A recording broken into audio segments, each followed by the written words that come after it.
That painful Week 18 loss to the Green Bay Packers is exactly what you sign up for next year if the Chicago Bears don't fire Matt Eberflus and the coaching staff. You are Locked On Bears, your daily Chicago Bears podcast. Part of the Locked On Podcast Network, your team every day.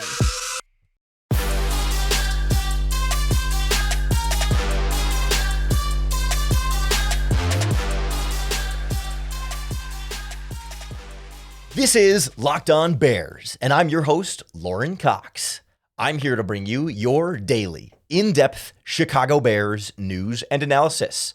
You can follow me on Twitter at CoxSports1. You can follow the podcast on Twitter at Locked On Bears. You can like Locked On Bears on Facebook. Join the Locked On Bears Facebook group for even more Bears talk. And make sure you subscribe to the Locked On Bears podcast on YouTube for all of our video podcasts as well. Thanks for making Locked On Bears your first listen today. We're part of the Locked On Podcast Network, your team every day.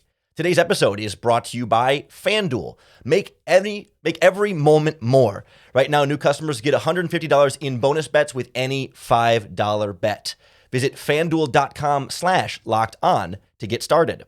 On the show today, we recap a painful, kind of pitiful Chicago Bears loss to the Green Bay Packers. And as you might expect, there's going to be a lot of negativity on the podcast today. I try not to be an overly negative person in life, but also on the podcast here. But really need to hammer home why this game encapsulates why all along firing Matt Eberflus, firing Luke Getsy, cleaning out this coaching staff is the best move for the Chicago Bears. We'll look at some of the specific aspects in the game that really kind of sealed the deal and are examples of what we've seen over the course of the last two seasons, all in one season-ending game this week. But we'll try and wrap up with a few positive moments to take away. There were a few things in this game to like that, we'll give credit where credit's due and at least try and find something positive to go into the offseason with.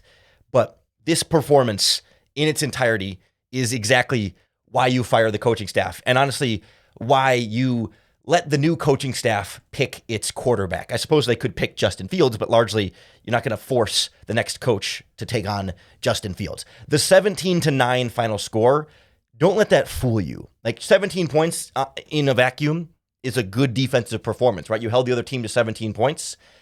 That doesn't tell the story of how this Chicago Bears defense performed. What does tell the story of how the Chicago Bears defense performed in one stat, I guess. Number of punts by the Green Bay Packers offense in this game. 0. The Packers never punted. The Bears never forced the Packers to punt.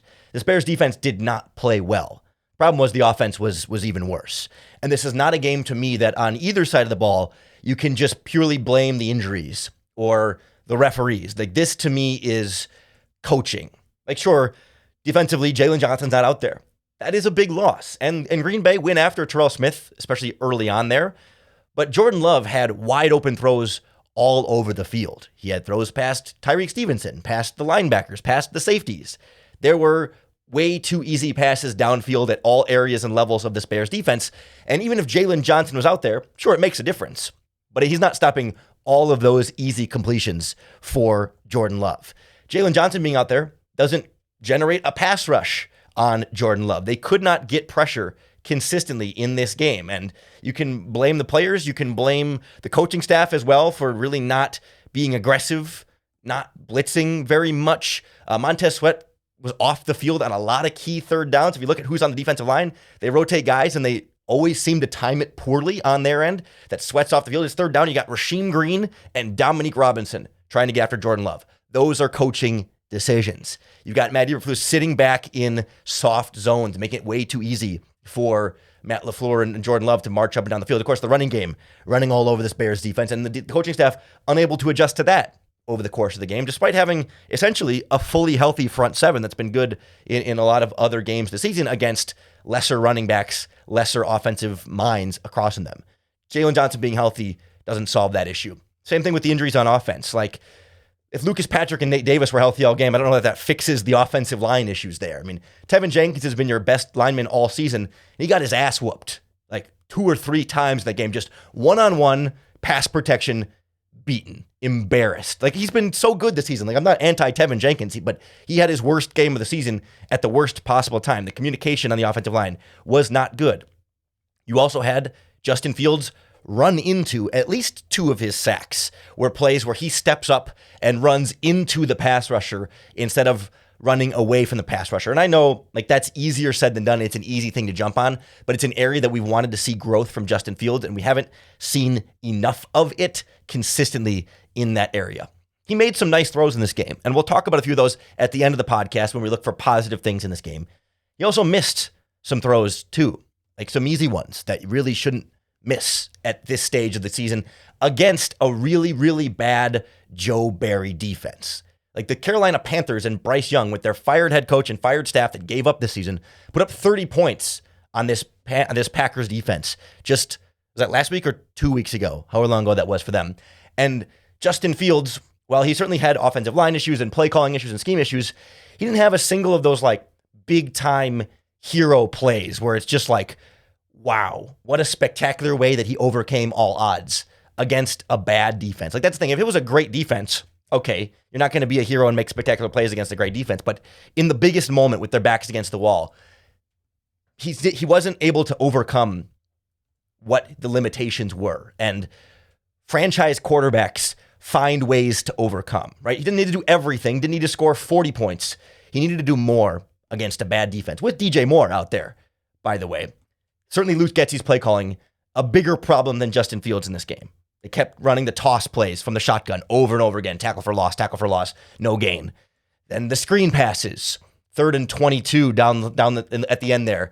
Wide receiver screen while Justin Fields throws it into the sideline. So terrible throw and terrible play call. And that, to me, like, starts to sum up some of the problems with this Bears offense, where, like, it can be both true that Luke Getsy is not helping Justin Fields nearly enough and deserves to be fired, and also Justin Fields is not doing enough and doesn't look like the guy who should be the long-term franchise quarterback for the Chicago Bears. Like, get those coaches out of there for sure, and probably get this quarterback out of there. Don't accept this level of mediocrity, of below average play. Don't accept 10 losses in a row to the Green Bay Packers, 6 losses in a row to the Packers for Justin Fields, 4 losses in a row to the Packers for Matt Eberflus, and not really putting up a fight in any of those 4 losses. This is not acceptable. And Ryan Poles, Kevin Warren, George McCaskey, the Chicago Bears organization cannot endorse this as something that needs to be brought back and try to be built upon and celebrated as successful progress this season. Success. We only got our ass kicked by the Packers by 8 points at the end of the season instead of double digits. That's a step forward. Screw that. Get real quality coaches in here that can lead the good players that Ryan Poles has assembled to much better than what we're seeing from Matt Eberflus and Luke Getsy. I want to go into some of the specific moments in this game, specific plays, situations that really sealed that and hammered it home as really, like, salient examples from a game we just watched that remind you, like, oh yeah, that's why Eberflus is not the head coach or defensive coordinator for the Bears' future, why Luke Getsy is not the offensive coordinator for the Bears' future, and sometimes why Justin Fields isn't the quarterback for the Chicago Bears' future, for better or for worse. We'll go through some of those key moments, and then we'll find some positivity, I promise, next on Locked On Bears. This episode of Locked On Bears is brought to you by our friends at LinkedIn Jobs. At the start of the new year, every small business owner is asking themselves the same question. What's the one move I can make that'll take my business to the next level? Maybe it's bringing in a new head coach. Maybe it's bringing in a new offensive coordinator. LinkedIn Jobs knows that your success all depends on the team you surround yourself with, and that's why they've created tools to help you find the right professionals for your team faster and for free. LinkedIn isn't just another job board. They have a vast network of more than 1 billion professionals that make it the best place to hire. I'm on LinkedIn. I bet you're on LinkedIn. And if you're not, a lot of your friends, family members, and coworkers, a lot of coaches, a lot of NFL coaches and general managers are also on LinkedIn if you're trying to hire the right coach for your team. It's why small businesses rate LinkedIn Jobs number 1 in delivering quality hires versus their leading competitors. They make the process intuitive, quick, and easy.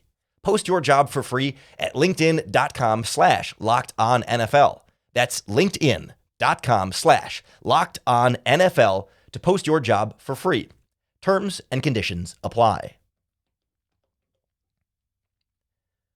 Let's go through, to really hammer this home, the specific moments in this game where you're reminded quickly that either Eberflus isn't the guy, Getsy isn't the guy, or Fields not the guy. And I think this was so well encapsulated for me on the first drive of the game was this Bears offense in a nutshell. Justin Fields and Luke Getsy have generally been pretty good on, the offensive script, they call it. The first, it's never an exact amount, 10 to 15 plays, usually the first drive and then maybe a little bit longer, but mostly that first drive is when you see teams generally, or when you see the Bears offense has generally been fairly consistent. In this game, you saw Justin Fields make a couple of nice throws to DJ Moore and Equanimeous St. Brown on that first drive. Khalil Herbert had a run in there. I think Fields had a nice scramble in there. But then, 1st and 10, you get a sack. And it's one of those sacks where pressure's coming up left tackle, and then Fields tries to step up and scramble through it, but he runs into the arms of the pass rusher who had already gone back into the inside. That wasn't really a play where Fields needed to step up and take off in that direction. You look at the pocket, at least watching it live, he could have hung in there. Like the left tackle wasn't fully beat, but when Fields changed where he was moving from, then it changes the angle for the left tackle. The left tackle thinks Fields is still in the pocket. Fields is leaving the pocket. The pass rusher can just step up and go and get Fields. That was a sack that Justin Fields moved into unnecessarily. Then after the sack, you get, Justin Fields, I think it was a read option. Fields takes it off the left side for 3 yards. Okay.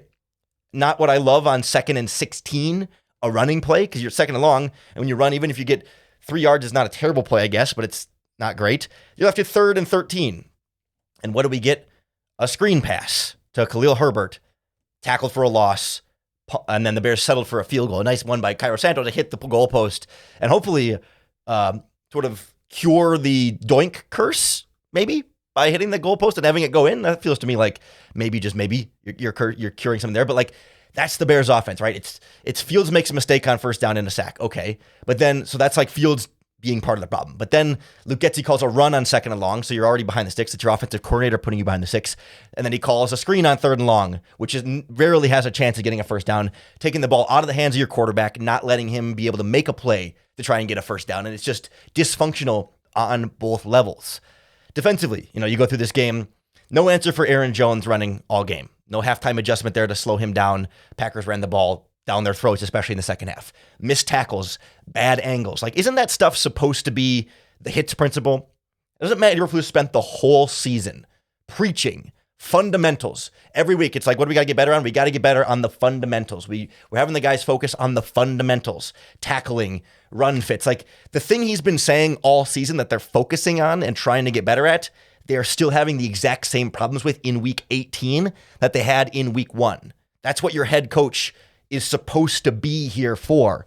And he's been unable to properly instill that against the teams that matter most in the moments that matter most. Against an offense with a bunch of young, unproven wide receivers, with a bunch of offensive linemen not in the positions that they were supposed to be playing this season. Like the Packers find a way to be better in spite of their flaws, and the Bears struggle to find ways to overcome their flaws in any way, shape, or form. In the under 2 minute, your defense lets the Packers into field goal range in 2 plays. Even on the first play, they dropped 8 back into coverage. A drop 8 coverage. One of the defensive linemen dropped back as they had extra guys in coverage, wide open, 1st down plus. Like, the only thing that stopped the Packers in that under 2 minute drill, and really in most of this game, was themselves. They mismanaged the clock at the end of the half and didn't get any points. And Anders Carlson missed a field goal on their first drive. Like that, they stopped themselves in a lot of these kind of situations. Or, there was that slant in the red zone to Dontavian Wicks. He caught it at the 2 or the 3 yard line and then ran through 2 or 3 tacklers and carried them into the end zone with him. Like, the Bears are not physical tackling, get guys on the ground team. They're generally pretty soft, not only in their coverage, but in how they hit and tackle after the catch, certainly against the Packers. The longest play of the offense for the Packers, Jaden Reed had a 59-yard catch and run. They put it in the cover 2 hole behind Tyreek Stevenson, but Jaquan Brisker was way out of position in the play, but it was a good concept to try and stretch that part of the zone. And then Eddie Jackson takes a terrible angle so Reed can go for 59 yards. Like, it's the same problems with the same players that have been affecting this team all season in these soft zones. And like, Eberflus hasn't gotten these guys to get better. And it feels like the same thing for Luke Getsy when you've got 7 negative plays in the first half. You've got Trent Taylor trying to block Rashawn Gary by design. Like, Luke Getsy draws up the play where the 5'8", 178-pound wide receiver punt returner, Trent Taylor, the smallest guy on your offense at this point, has to come over and try and deliver a hit and a block on 6'4", 277-pound Rashawn Gary. He literally has 6 inches and 100 pounds on him. And that was the design of the play. That was their intention.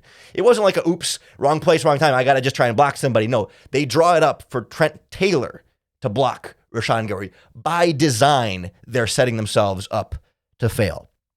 You look at Justin Fields. Luke Getsy in the third quarter, I guess, goes to 5 or 6 straight running plays. The Bears did not attempt a pass in the entire third quarter of this game. But then you get Justin Fields throwing to Cole Kmet in the end zone. Cole Kmet blows past his guy, is essentially wide open in the end zone, and Fields underthrows it. It's a dropped interception by, I think, Ballantyne. It's either Ballantyne or Valentine, and the guys are one letter apart, and I can't tell the difference. Should have been picked off right there. Justin Fields escapes the game with no turnovers. Should have been picked off there. It was a bad throw. Justin Fields made some bad throws in this game, and that bad throw was not on Luke Getsy. Tight end was wide open. Justin Fields was able to get in a position to fire that pass downfield. Sure, maybe the protection wasn't great on the play. Like, there's always things that go wrong, but like, Justin's got to hit that play. Like, if you're the franchise quarterback, you got to hit the wide open touchdown. You got to really good franchise quarterbacks. You don't have to be Patrick Mahomes. You don't have to be Lamar Jackson. If you want to be the franchise quarterback, you got to hit that throw. Like, you just have to. And consistently over the course of the season, we don't see Fields do it enough. Like, that's at the end of the day where Eberflus is part of the problem, Luke Getsy is part of the problem, and Fields is part of the problem. You can argue about how much each is a part of the problem, and certainly I agree that Eberflus and Getsy are the bigger parts of the problem. But the fact that Fields is part of the problem, and you have the number 1 overall pick and the opportunity to potentially replace him, points to him being replaced. But more importantly, Eberflus and Getsy need to be replaced, and the next coach can then figure out what he wants to do at quarterback.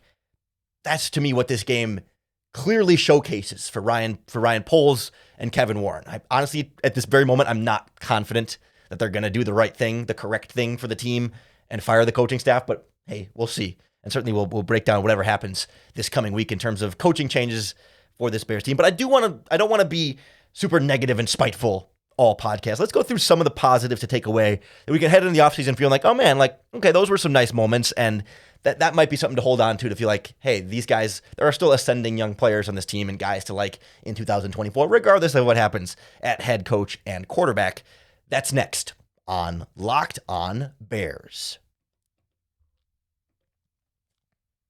This episode of Locked On Bears is brought to you by our friends at FanDuel Sportsbook, America's #1 sportsbook. Because right now, new customers get $150 in bonus bets guaranteed when you place any $5 bet. It's $150 free. Add it to your account, win or lose, whether your bet is correct or not. Just because the Bears season is over doesn't mean the betting is over at FanDuel. Of course, you can bet on the playoffs. You can bet on the college football national championship. You can bet on all sports, basketball, hockey, soccer, tennis, golf, you name it. And before you know it, NFL draft bets and free agency bets will be available as well, all on an app that's safe, secure, and super easy to use. So get your $150 in bonus bets by visiting FanDuel.com/lockedon. FanDuel, official partner of the NFL. It wasn't 100% all bad in this Bears-Packers game. It's certainly important that we acknowledge all of the bad first, so that talking about the positive doesn't sound like it's excusing the bad or making it feel like it was okay the way the Bears played, or that you should feel good about the game. No, but I don't want to just sit here and rant and be angry for a whole 30-minute podcast or whatever. So let's go through some of the positives that stood out in this game. It wasn't a ton, admittedly, but some stuff to like. Like, for example, Tyreek Stevenson had a couple of really nice pass breakups in this game and forced a fumble on Jordan Love. The Bears did get a turnover in this game. Maybe, I don't know, do you call it fluky when it's his helmet? Like, I don't know if he was trying to pop it out with his helmet, but it worked, like, one way or the other. You almost want to be critical of Stevenson for it was not a good form tackle. Like, it looked like it was a missed tackle, but then the ball also popped out of Jordan Love, so it's like, still, like, playmakers make plays, and Tyreek Stevenson made a couple of plays like that. He also got beat a few times, but that's been the Tyreek Stevenson experience as a rookie. Like, generally, the big plays help balance out and maybe even outweigh a lot of the negative plays that you've seen along the way. Terrell Smith, the other rookie cornerback, certainly got beat, but had a near interception in the end zone at the end of the first half.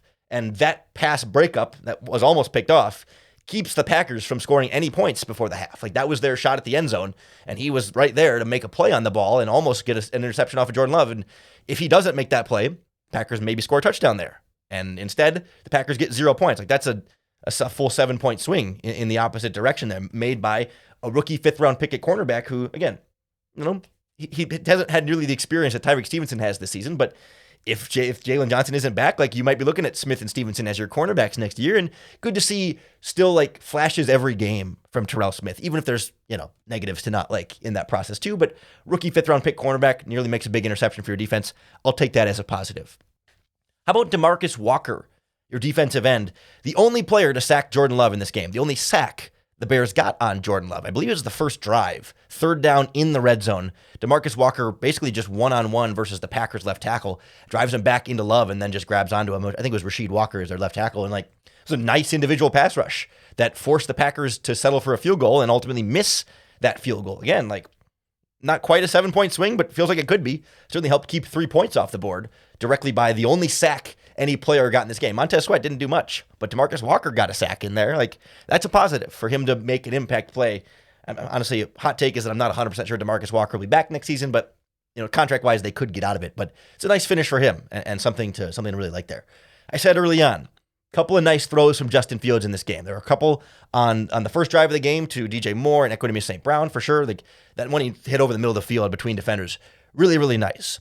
And it's those flashes that make you want to make it work with Justin Fields. You're like, oh, but it's right there. It's right there. Like, he does it, and he just doesn't do it enough. But there's a crossing route to DJ Moore. I think that might have been on 3rd down too, where Fields is like falling away and kind of floats it across to the left side, and Moore catches it and turns upfield and ends up getting, I think, like 30 yards on the play. It's a nice play by Justin Fields to adjust and throw from an awkward launch angle, but still get the ball into the hands of a playmaker in a key down and distance situation. And then later in the game, I think it was the 4th quarter, because it was on the same drive as the dropped interception, like a few plays before that, Justin Fields hit Cole Kmet. Remember Fields, I don't remember if it was a rollout or a scramble to his left, but out of the pocket to the left side, turns his hips, flips his hips, and throws it back kind of across his body to Cole Kmet, who settled in the middle of the field, and Kmet got lit up right after the catch, but held on. It's a really nice throw and a nice read by Justin Fields, a nice catch by Cole Kmet. Like, that's what it's supposed to look like. That's what we needed to see more of throughout the entire season, but it is there. And, like, in general, it's been a positive how much better Justin Fields has been at sliding as a runner. And I mean, like, holy hell, can the guy get a penalty flag for anything? Like, that was the one that he got hit on there by Jonathan Owens was the most egregious one I think I've seen all season. Like, you've not heard me on the podcast here.